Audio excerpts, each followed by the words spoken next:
Hello everyone, good morning সবাইকে। তো দেখো সকাল সকাল রেডি হয়ে নিয়েছি, আর এদিকে তোমাদের দাদাভাইও রেডি হয়ে গেছে। তো ও এখানে মানে বাইক বের করবে, তো বাইক বেরও করে নিয়েছে আর সাথে ছেলেও। তো কোথায় যাব সেটাও তোমাদের পরে বলছি। আর একদম সকাল 7:30 তখন বাজে, আমরা এখন বেরিয়ে পড়ছি তোমাদের দাদাভাইয়ের সাথে। এই যে দেখো কত রোদ উঠে গেছে সকাল 7:30টার মধ্যে। ও আমাদের দিয়ে আবার অফিসে যাবে তোমার দাদাভাইয়ের সাথে, ওই জন্য একসাথে বেরিয়ে পড়েছি। আর এই যে দেখো কোথায় এসেছি, তো দেখে বুঝতেই পারছো বাড়িতে। তো নিশ্চয়ই ভাববে যে এই কদিন আগে গেলাম আবার এসেছি। তো কারণ মানে আমার একটু দরকার ছিল, দরকার বলতে আমি যে নেল এক্সটেনশানটা শিখেছি তো তার সার্টিফিকেট দেওয়ার ডেট ছিল।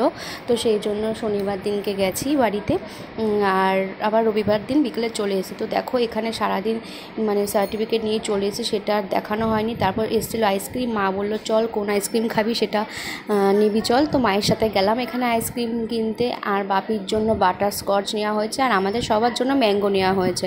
তো ম্যাঙ্গো ট্যাঙ্গো সব আইসক্রিম খাওয়া দাওয়ার পর সন্ধ্যাবেলা এখানে দেখো চপ এনেছিলো তোমাদের দাদাভাই অফিস থেকে ফেরার সময়। আর দেখতে পাচ্ছ কারা এসছে, বাবার বন্ধুর বউ এসছে, যাদের অ্যানিভার্সারিতে গেলাম। তো দেখা হচ্ছে নেক্সট পার্টে।